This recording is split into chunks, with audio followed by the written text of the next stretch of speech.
Market के scenario के बारे में विस्तार से चर्चा करने के लिए चलते हैं हमारे एक्सपर्ट के पास। और आज हमारे साथ बातचीत करने के लिए प्रॉफिट मार्ट सिक्योरिटीज के डायरेक्टर रिसर्च अविनाश गोरक्षकर जी हमारे साथ मौजूद हैं।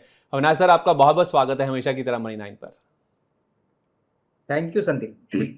सर, आज हम खास तौर पे जो डिस्काउंट ब्रोकर्स हैं और जो ट्रेडिशनल ब्रोकर्स हैं उनके बारे में चर्चा कर रहे हैं, उनके बीच में क्या अंतर होते हैं, किन निवेशकों को उनके बारे में चुनना चाहिए, तो इसी पे हमारी खास चर्चा है। तो मेरा पहला सवाल इसी से जुड़ा हुआ है कि डिस्काउंट ब्रोकर्स और ट्रेडिशनल या जिन्हें हम फुल सर्विस ब्रोकर्स भी कहते हैं, इनमें पहले सर अंतर समझाइए प्लीज। देखिए संदीप, पहली बात तो जो ऑल सर्विस ब्रोकर होते हैं उसके बारे में बताता हूँ। ऑल सर्विस ब्रोकर हर एसेट क्लासेस में काम करता है। इक्विटी है, कमोडिटी है, करेंसी है, फिक्स्ड इनकम प्लानिंग की भी बातें सर्विसेज ये प्रोवाइड करते हैं। और यहाँ पे सबसे बड़ी बात ये रिसर्च सर्विसेज अपने क्लाइंटों को प्रोवाइड करते हैं, वेदर वो इक्विटी हो, कमोडिटी हो या करेंसी हो। तो बेसिकली हर तरीके का सर्विस पूरे सर्विस इन्वेस्टर्स को मिलता है। लेकिन अगर डिस्काउंट ब्रोकर की बात करें तो डिस्काउंट ब्रोकर में हम अगर जीरोडा की बात करें या टिपिकली अपस्टॉक की बात करें तो ये ऐसे ब्रोकर्स है जो बेसिकली सिर्फ आपको एक ट्रेडिंग प्लेटफॉर्म प्रोवाइड करते हैं। और यहाँ पे ब्रोकरेज रेट्स दूसरे फुल सर्विस प्रोवाइडर्स के हिसाब से बहुत कम होते हैं और ज्यादातर ये सारे एसेट क्लासेस में काम नहीं करते। तो कहीं ना कहीं देखिए, अगर आपको रिसर्च चाहिए, अगर आपको टिपिकली थोड़ा सा सपोर्ट चाहिए तो डेफिनेटली आपको फुल सर्विस ब्रोकर के पास जाना चाहिए। और सबसे बड़ी बात, डिस्काउंट ब्रोकर का जो भी सेटअप होता है वो ज्यादातर ऑनलाइन होता है, वहां पे कोई ऑफलाइन ऑफिस नहीं होता है। तो ये सबसे बड़ी डिफरेंस डिस्काउंट ब्रोकर्स और ऑल सर्विस ब्रोकर्स में होता है। ठीक है, डिस्काउंट ब्रोकर्स जिन्हें आप ऑनलाइन ब्रोकर्स के तौर पे भी समझ सकते हैं, इनके कोई ऑफिसेस नहीं होते हैं, केवल ऑनलाइन होते हैं, जिस वजह से शायद ये कॉस्ट इफेक्टिव भी होते हैं, जिस वजह से ये कम ब्रोकरेज पर केवल एक ट्रेडिंग प्लेटफॉर्म प्रोवाइड करते हैं। और जो फुल सर्विस ब्रोकर्स होते हैं उन्हें आप ऑल सर्विस भी कह सकते हैं। ऑल सर्विस मतलब वो सारी तरह की सर्विसेज प्रोवाइड करते हैं, केवल एक सेगमेंट में किसी इक्विटी या किसी डेट या फिर किसी एक करेंसी, कोई कमोडिटी, इस तरह के सेगमेंट में नहीं होंगे। वो सभी तरह की सुविधाएं आपको प्रोवाइड करेंगे और उसके साथ साथ वो रिसर्च भी प्रोवाइड करते हैं, जो कि डिस्काउंट ब्रोकर्स या ऑनलाइन ब्रोकर्स के मुकाबले देखा जाए तो एक बड़ा अंतर होता है। अच्छा sir, discount brokers cost effective होते हैं यानी किफायती होते हैं, कम चार्जेस वसूलते हैं, पर इनकी ओर से दी जाने वाली सर्विसेज का जो अम्ब्रेला है वो भी छोटा होता है या सीमित होता है। तो ऐसे में ट्रेडर्स और इन्वेस्टर्स को इनमें से इनको ऑप्ट करना चाहिए या फिर फुल सर्विस ही ज्यादा बेहतर रहते हैं? देखिए, मुझे लग रहा है कि जो नया निवेशक है और जिसके पास कैपिटल कम है वो डेफिनेटली डिस्काउंट ब्रोकर्स का भी उपयोग कर सकता है। अभी तो काफी रेगुलेटरी जो नॉर्म्स है वो काफी स्ट्रिक्ट है। तो आप अगर जीरोडा में अकाउंट खोलते हो या अपस्टॉक में खोलते हो या ग्रो ऐप में खोलते हो तो ये डेफिनेटली काफी रिलायबल ब्रोकर्स है। यहाँ पे सबसे अच्छी बात क्या है कि ये सब इंटरनेट ड्रिवन है, यानी आप मोबाइल से भी ऑर्डर दे सकते हो। उसके बाद आपको कोई ये नहीं होना चाहिए कि ब्रोकर को बुला लो फिर आप कर दो। तो जो यंगर जनरेशन वाले जो इन्वेस्टर्स है, स्पेशली मिलेनियल्स की अगर हम बात करें संदीप, तो वो ये ऑनलाइन ब्रोकर्स को ज्यादा पसंद करते हैं क्योंकि ये बहुत इंडिपेंडेंट होते हैं और सबसे बड़ी बात बहुत कॉस्ट इफेक्टिव होते हैं। तो मेरे ख्याल से जिनके पास पोर्टफोलियो बड़ा है, मेरे काफी दोस्तों के पास एक नॉर्मल फुल सर्विस ब्रोकर है जो रिसर्च प्रोवाइड करता है और दूसरा एक अकाउंट उन्होंने जीरोडा में खोला है या अपस्टॉक में खोला है, क्योंकि वहां पे जो ट्रांजैक्शंस होते हैं वो बहुत तेजी से आप दे सकते हो। इंटरनेट की सुविधा होने के कारण यहाँ पे वो खुद अपने डिसीजंस जल्दी ले सकते हैं। तो सेकंड ब्रोकर अगर आपको चाहिए तो आपको डेफिनेटली डिस्काउंट ब्रोकर लगाना चाहिए। और जो नया निवेशक है जिसने शुरुआत की है वो अगर चाहे तो ऑनलाइन ब्रोकर में जरूर एक एंट्री कर सकते हैं, क्योंकि अभी आजकल टेक्नोलॉजी का दौर है तो काफी लोग इससे काफी कंफर्टेबल है। और ये शायद इसी कारण से जो मास पब्लिक है ये ऑनलाइन ब्रोकर्स को काफी पसंद करते हैं।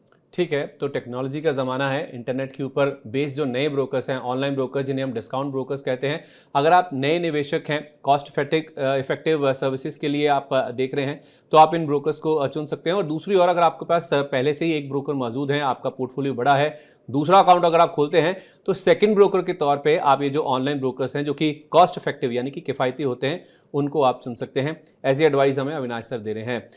सर, मेरा अगला सवाल ये है कि पहले तो आप मुझे ये बताइए कि आपको डिस्काउंट ब्रोकर्स ज़्यादा पसंद हैं या फुल सर्विस ब्रोकर्स, और दूसरा जहाँ तक फुल सर्विस ब्रोकर्स की बात है तो उसमें ICICI securities, Motilal Oswal, JM financial, Kotak securities और एंजल वन, जिसे हम पहले एंजल ब्रोकिंग के नाम से भी जानते थे, ये कुछ ऐसे ट्रेडिशनल या फुल सर्विस ब्रोकर्स हैं जो शेयर बाजार में ट्रेडिंग के लिए अवेलेबल हैं। क्या इस सेक्टर में अभी निवेश का मौका है गिवन द कंपटीशन जिस तरह से बढ़ रहा है ऑनलाइन स्पेस से? अगर हाँ, तो इस लिस्ट में से कोई ऐसा स्टॉक जो आपको पसंद हो फुल सर्विस प्रोवाइडर्स में से? देखिए, मुझे लग रहा है कि संदीप, पहली बात तो ऑनलाइन ब्रोकर्स में पॉपुलैरिटी इसलिए भी बढ़ रही है क्योंकि अभी हाल ही में एंजल वन के जो कस्टमर्स हैं, इनको रिसर्च भी मिलती है और मेरे ख्याल से ब्रोकरेज रेट्स भी काफी कॉम्पिटिटिव है। और आपने सही कहा कि ये टेक्नोलॉजी का एक क्लियरली एक बेनिफिशियरी है, क्योंकि इनकी टेक्नोलॉजी इतनी अच्छी होने के कारण इन्होंने अपने जो वॉल्यूम्स और कस्टमर्स है उनका रैंप अप बहुत सिग्निफिकेंटली किया है। तो मैं तो ऑनलाइन ब्रोकिंग के पॉइंट ऑफ व्यू से पॉजिटिव हूँ। मुझे लग रहा है कि आने वाले दिनों में जो फुल सर्विस प्रोवाइडर्स है उनको काफी कंपटीशन इन ऑनलाइन ब्रोकर से मिल रहा है और आगे भी मिलेगा, और पोटेंशियल बहुत ज्यादा है। इनफैक्ट आपने कंपटीशन की बात कही, मैं कहता हूं कि 10 करोड़ डीमैट होल्डर्स हमारे कंट्री में है। अगर पूरे इन्वेस्टेबल सरप्लस की बात करें और पॉपुलेशन की बात करें तो बहुत आगे रोड मैप और रनवे इन कंपनीज के लिए। तो जैसे जैसे पॉपुलैरिटी इक्विटी कैपिटल मार्केट्स में निवेश करने के लिए लोगों को पता चलेगा यहाँ से रिटर्न्स अच्छे मिलते हैं, तो ये ब्रोकिंग कंपनीज को काफी फायदा होगा। तो यहाँ पे मेरे ख्याल से दो अच्छे विकल्प मुझे लग रहे हैं, मेरे ख्याल से एक नहीं दो है। एक तो एंजल वन है जो मुझे लग रहा है कि बहुत ही अच्छा विकल्प है अगर आपको अगले 1.5-2 साल का नजरिया लेना है, और दूसरी जो इनका प्लेटफॉर्म काफी सॉलिड है। तो यहाँ पे डेफिनेटली आप एक थोड़ा सा निवेश कर सकते हैं। तो ये दोनों कंपनीज अपने अपने पॉइंट ऑफ व्यू से, अपने कस्टमर्स और अपने प्लेटफॉर्म्स के पॉइंट ऑफ व्यू से काफी अच्छे जाने जाते हैं। तो ये दो स्टॉक्स जरूर लॉन्ग टर्म के लिए अच्छे पैसे कमाएंगे, ऐसे मुझे लग रहा है। चलिए, तो दोनों ही जो प्लेटफॉर्म्स हैं अच्छे हैं। जहाँ तक डिस्काउंट ब्रोकर्स या ऑनलाइन ब्रोकर्स की बात है तो इनके पास टेक्नोलॉजी बहुत ही अच्छी है, और जिस तरह से जागरूकता बढ़ रही है, लोकप्रियता बढ़ रही है, इक्विटी कैपिटल मार्केट्स में निवेशक बढ़ रहे हैं, संख्या बढ़ रही है फोलियोज की, उस लिहाज से देखा जाए तो जो ऑनलाइन ब्रोकर्स हैं उनको कहीं ना कहीं फ़ायदा होता हुआ दिखेगा। लेकिन फिर भी जो फुल सर्विस प्रोवाइडर्स हैं उनमें एंजल वन एक ऐसा नाम है जो कि अविनाश जी मानते हैं कि अभी भी वहाँ पर निवेश करने के जो मौके हैं वो आपके लिए शेयर बाजार में खुले हुए हैं। चलिए, ये तो डिस्काउंट ब्रोकर्स और फुल सर्विस प्रोवाइडर्स पर हमारी खास चर्चा थी, लेकिन अब जरा बाजार के ऊपर फोकस कर लेते हैं, क्योंकि पिछले कुछ दिनों में हम देख रहे हैं कि बाजार के ऊपर काफी ज्यादा एक्शन देखने को मिल रहा है। खासतौर पे जब से हमने देखा है कि फेडरल रिजर्व की ओर से जो ब्याज दरें बढ़ी उसके बाद से तो मार्केट में काफी ज्यादा गिरावट देखने को मिली है। सब बीते हफ्ते हमने देखा था कि अमेरिकी फेडरल रिजर्व ने 0.25% से ब्याज दरें बढ़ाई थी, जो अनुमान के मुताबिक था। पर जेरम पावेल साहब की जो कमेंट्री थी उसके बाद हमने देखा कि बाजार में लगातार गिरावट देखने को मिल रही है। क्या बाजार में अब ये जो चिंता है, जो गिरावट है, ये रिसेशन का जो डर है उसकी वजह से है? अगर हाँ, आप ये मानते हैं कि रिसेशन का डर है तो हमारे लिए ये कितना बड़ा कंसर्न है जहाँ तक इंडियन मार्केट्स की बात है, और बाजार की जो गिरावट है वो कहाँ जाकर थमेगी? अगला जो अहम सपोर्ट लेवल है इंडियन मार्केट्स की जहाँ तक बात है या निफ्टी की बात है, वो आपको कहाँ पे नजर आ रहा है? देखिए संदीप, मुझे लग रहा है कि पॉवेल साहब ने जो 75 बेसिस पॉइंट हाइक किया था वो तो मोटा मोटी मार्केट ने ऑलरेडी पचा लिया था, लेकिन उनकी जो कमेंट्री थी, उन्होंने कहा है कि नवंबर और दिसंबर में वापस इंटरेस्ट रेट हाइक वो इसी लेवल का करेंगे। और अभी तो रिपोर्ट सुनने में आ रहा है कि वो इंटरेस्ट रेट शायद 5.5% तक लेके जाएंगे, क्योंकि उनको सबसे बड़ा उनका चैलेंज है इन्फ्लेशन, जो वो 2% तक 2025 तक लाना चाहते हैं। तो पहली बात तो इन्फ्लेशन टारगेट 2025 का मार्केट्स को लग रहा था कि इन्फ्लेशन बहुत जल्दी नीचे आएगा, तो ये एक नेगेटिव सरप्राइज था। प्लस ये जो नवंबर और दिसंबर की जो गाइडलाइन उन्होंने दी है, इससे अभी यही संकेत मिल रहा है कि आने वाले दिनों में इन्फ्लेशन नीचे जब तक आता नहीं है तब तक प्रॉब्लम्स यूएस इकोनॉमी के लिए रहेंगे। और सबसे बड़ी बात, रिसेशन तो ऑलरेडी यूएस इकोनॉमी में आया है। Clearly I think in the near term थोड़ा बहुत चैलेंज इंडियन इकोनॉमी को भी रहेगा, क्योंकि काफी हद तक हमारे एक्सपोर्टिंग कंपनी जैसे आईटी हो गया, फार्मा हो गया, ऑटो कंपोनेंट्स हो गया, ये सारी कंपनीज के लिए दिक्कत भरी बात है। दूसरा जो फैक्टर मार्केट्स को सता रहा है वो बेसिकली करेंसी के ऊपर है। करेंसी काफी सिग्निफिकेंटली डेप्रिशिएट हो चुकी है, तो जब तक रुपया वीक रहता है तब तक इकोनॉमी में थोड़ी सी प्रॉब्लम्स वो पॉइंट पे भी आएंगी। तो definitely in the near term markets volatile रहेंगे। 18,000 का लेवल ऊपरी लेवल पे बहुत डिफिकल्ट लग रहा है, और निचले लेवल में मुझे लग रहा है 17,000 का जो लेवल है वो एक बहुत बड़ा सपोर्ट रहेगा। जब तक मार्केट 17,000 पकड़ के रखता है तब तक ठीक है, लेकिन 17,000 अगर मार्केट फिसलता है तो हो सकता है कि आपको 16,800 16,700 के लेवल भी देखने को मिलेंगे। तो नियर टर्म में डेफिनेटली वोलेटिलिटी बढ़ेगी, और मेरे ख्याल से निवेशकों को बहुत सावधानी के साथ अपना पोर्टफोलियो कंस्ट्रक्ट करना है, क्योंकि वोलेटिलिटी के साथ साथ उनको अपना कैपिटल भी प्रिजर्व करना चाहिए। चलिए, तो जिस तरह से फैसला आया है फेड की ओर से, उसके बाद हो सकता है कि आने वाले कुछ दिनों तक बाजार में जो वॉलेटिलिटी है, यानी कि उतार चढ़ाव है, वो कहीं ना कहीं देखने को मिल सकता है। तो बहुत ध्यान से आपको अपना जो पोर्टफोलियो है उसको कंस्ट्रक्ट करना है, ऐसा हमें अविनाश सर बता रहे हैं। सर, जब आप पोर्टफोलियो कंस्ट्रक्ट करने की बात कर ही रहे हैं, और ख़ासतौर पर ये जो रिसेशन का माहौल है, बढ़ती ब्याज दरें हैं, जिस तरह से हम करेंसी में गिरावट देख रहे हैं, ऐसे माहौल में किन सेक्टर से निवेशकों को दूर रहना चाहिए और किन सेक्टर्स में पैसा लगाना चाहिए? इसके साथ साथ अगर आप हमारे व्यूअर्स को कुछ स्टॉक्स भी बता सकें जिन पर वो फोकस कर सकें, ये जो इन्फ्लेशनरी और दरें बढ़ने का माहौल है उसमें।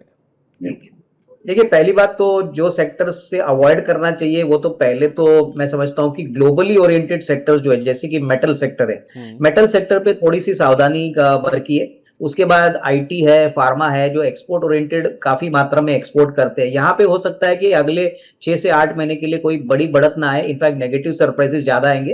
हालांकि आईटी अभी काफी अट्रैक्टिव लग रहा है वैल्यूएशंस के पॉइंट ऑफ व्यू से, लेकिन जब तक Q2 के नंबर्स नहीं आते, मेरे ख्याल से निवेशकों को थोड़ा सा वेट एंड वॉच रखना चाहिए। और जो सेक्टर्स अच्छे चलेंगे वह मुझे लग रहा है कि डोमेस्टिक फोकस जो सेक्टर्स रहेंगे, जैसे कि ऑटोमोबाइल है, ऑटो कंपोनेंट्स है, कैपिटल गुड्स है, हाउसिंग फाइनेंस है, बैंक्स है, ये सारे सेक्टर्स पे आप फोकस करिए, तो यहाँ पे निवेश के अच्छे मौके मिलेंगे। और अगर मैं निवेश की थोड़े स्टॉक आइडियाज के बारे में बात करूं, तो हमको देखिए, बैंकिंग में तो एसबीआई, आईसीआईसीआई बैंक पसंद है, कैपिटल गुड्स में लार्सन एंड टूब्रो और कमिंस पसंद है, काफी बड़ी अच्छी स्ट्रॉन्ग कंपनीज है। हाउसिंग फाइनेंस में एक छोटा विकल्प है एप्टस वैल्यू, जो काफी अच्छे नंबर्स Q1 के लिए दिखा चुका है, विजिबिलिटी भी काफी अच्छी है, तो यहाँ पे डेफिनेटली आपको अच्छे मौके मिलेंगे। तो मेरे ख्याल से गिने चुने स्टॉक्स है, यहाँ पे अगर आप एसआईपी के पॉइंट ऑफ व्यू से भी अगर निवेश करते हैं, तो अगले 6 से 12 महीने में मुझे लग रहा है कि अच्छे खासे रिटर्न्स मिलने की अपेक्षा है।